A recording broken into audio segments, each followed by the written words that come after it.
being an entrepreneur doesn't mean you have to sacrifice your relationships.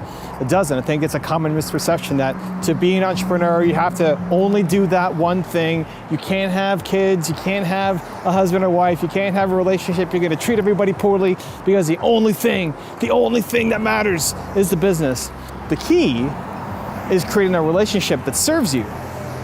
This is where a lot of people fall apart, is you have this goal for a business you want to build, and then you have the goal for a relationship you want to build, and you see them as two separate things, as opposed to, no, all we're doing is try to build an ideal life for ourselves. I think about Nina, who we've been married, I don't know how many years now. I made this graph of my YouTube success from the day that Nina and I got married. And you see the early days of my chart and having kind of mediocre, just flailing around, trying to figure things out. And then once I married Nina, the growth takes off, explodes, getting massive success on the channel. And it's not because Nina taught me anything about YouTube. She didn't, right? She was just supportive, but she didn't have any strategies. YouTube wasn't giving her inside information on how I could win harder. But what she did was she allowed me to live my life. She was super supportive. She gave me encouragement when I needed it. She gave me the time and the space to work on the thing when I needed it. She made me feel happy. I think happiness is massively underlooked at in general by entrepreneurs. When people ask me, how do I still stay so motivated? How do I still stay so consistent? How do I stay optimistic? What's the number one tip that I have for your health? Like, well, it's happiness. It's doing work that you love. Being around people that you love, being around people that lift you up. Super important, and one thing most people don't look at. And so once I started being with Nina, and we married her, and the thing takes off, because we built a life. I look at, what am I doing right now? I'm on vacation. I'm out in British Columbia, where there's this beautiful spot. There's a local beach here. It's crazy hot, crazy warm. And it's a Tuesday for me, and Tuesday's my YouTube filming day, so I have to make YouTube videos. And that's what I'm doing. So we spent the morning getting new coffee, different coffee shop. We drove an hour outside of town to have the best Japanese food in the province. Went to an awesome little beach there, and now came back here. Nina's gonna wash Timo, our dog, because he got really dirty in the sand. Hayden's gonna relax for an hour, my son. And I'm outside filming videos. It's part of the lifestyle. I think what you need to ask yourself is, are you just gonna have these moments, these bursts of inspiration, where you just need to shut down and go home and write and make and create, and then you wanna just go all in a relationship, and the relationship you want is basically, I'm gonna be with you except when I'm not, and when I'm not, I'm all in doing something else, so you have to go a month at a time without me? Is that the relationship you want? Or can you build a little more balanced life? I think the people who go all in on their business end up sometimes creating great things, but also end up not being happy and burning out.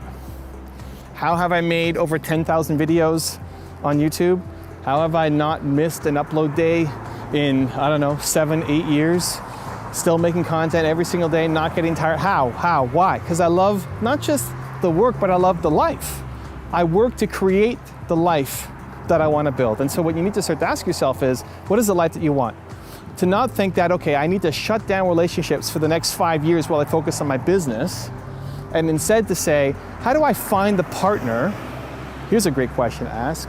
How do I find the partner who makes me and my business better? It doesn't have to be a business partner, and your partner doesn't have to even be involved in the company at all, but has to understand what you're going through, has to be supportive for what you're doing, and recognize that love, support, encouragement actually makes you a better entrepreneur. I believe that being married makes me a better entrepreneur.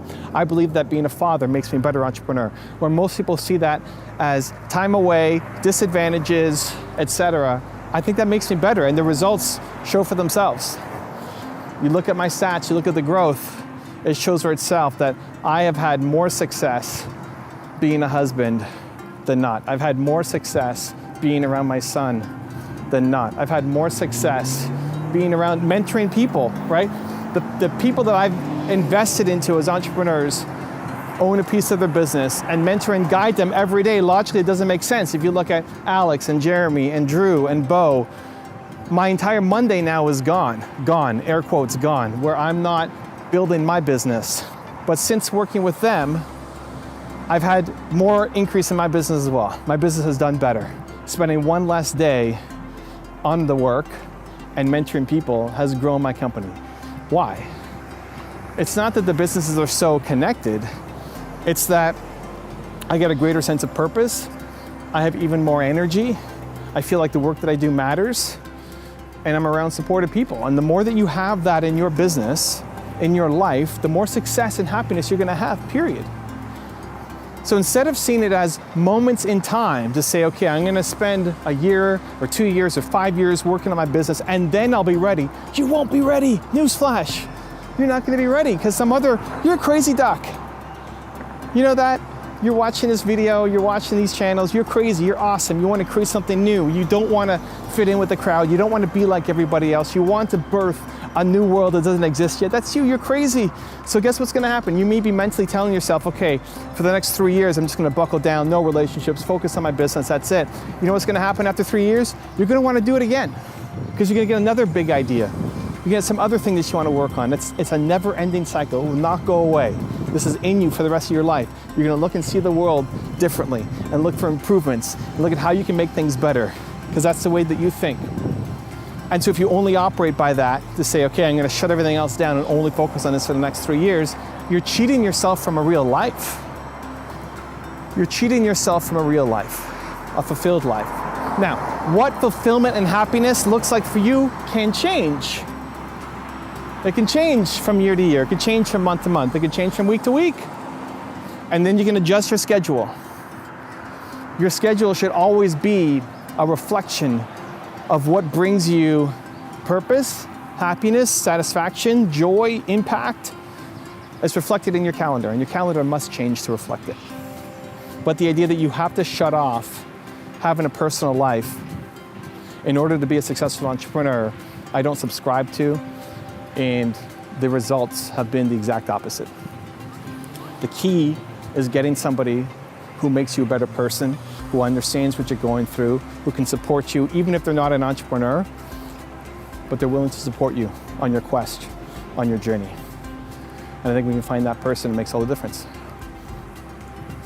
Entrepreneurs typically don't have a fantastic track record with relationships, especially with the news recently coming out, Elon Musk, Bill Gates, Jeff Bezos, etc. But it can be good.